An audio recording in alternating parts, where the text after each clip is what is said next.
அதே காத்து வாசம் வேற, அதே மண்ணு வண்ணம் வேற, அதே மக்க வாழ்க்கை வேற, ஒண்ணு மட்டும் மாறவில்லை. மத்த நாட்டு சுவையெல்லாமே ஒத்த வேலை உடைய போல, சுத்தமான நம்மூர் சுவையோ ஆத்தா தந்த உசுர போல. மூட்டி பாசம் கொட்டி சமைச்சது திண்டுக்கல்லு தலப்பா கட்டி, நெய்யூத்தி நேசம் கொட்டி இழுக்குது திண்டுக்கல்லு தலப்பா கட்டி.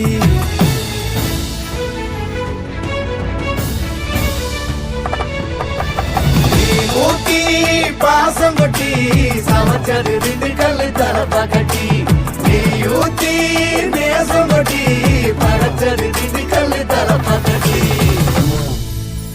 படைச்சது திண்டுக்கல்லு தலப்பா கட்டி.